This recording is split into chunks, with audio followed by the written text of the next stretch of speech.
اهلا وسهلا بحضراتكم. تايلور بتساند زوجها رياض محرز وبتشجع المنتخب الجزائري على طريقتها الخاصة، وترند جديد لتايلور ورياض محرز. تعالوا مع حضراتكم نشوف كده تفاصيل اكتر، بس في الاول كده هنصلي على رسولنا الكريم عليه افضل الصلاة والسلام.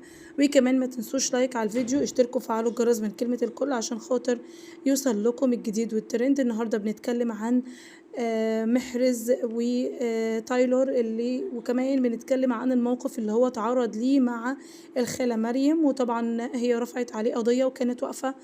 القصة كلها ان هي كانت واقفة قدام الباص مش عايزاهم يطلعوا ولا يسافروا الا من رياض محرز، عايزاه ينزل. طبعا كل الكلام ده يعني غضب شديد جدا جدا كان على السوشيال ميديا من الجمهور، وبصراحة انا مش مع تصرفها خالص. حتى لو هو يرفض ان هي كانت عايزاه ينزل ياخد منها الوردة، فهما كانوا ماشيين.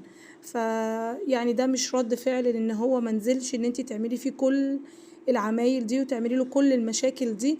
يعني بصراحة انا شايفة ان هو حر يقبل او يرفض، لكن المشكلة الكبيرة ان هي اتعاملت مع الموقف بشكل غريب جدا جدا، راحت رفعت عليه قضية. الموضوع ما يستحقش كل ده طبعا. وفي النهاية بعد طبعا الحوار ما اتقدم للقانون. القانون طبعا كان مع محرز، وهو يعني ليه بيترفع عليه قضية؟ هو عمل ايه بالعكس؟ هي اللي كانت غلطت فيه وهو مردش عليها، وده كان موقف غريب جدا بصراحة.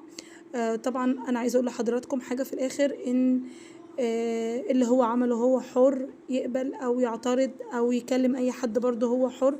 مش معنى ان هو ما كلمنيش او معنى ان هو ما خدش باله انا اروح ارفع عليه قضية. في ناس كتير جدا جدا ضد الست دي ومع رياض محرز، بيقولوا ان هي مش من حقها ان هي تعمل كده. عايزه اسمع رأي حضراتكم في التعليقات، وان الموضوع خد حجم كبير جدا جدا وهو ما يستحقش كل ده اساسا. كمان المحاميين كتبوا ان كل ده ما فيش اي حساب على محرز، بل بالعكس هي اللي ممكن تعرض نفسها للمحاسبة، يعني لو هو رفع عليها قضية. لكن هو ما عملش كده، واكتفى بان هي ست كبيرة وقد والدته مثلا وسكت. وفي الاخر هو طلع منها بكل بساطة جدا. انتهى الفيديو مع حضراتكم، وهستنى تعليقاتكم، ومع السلامة.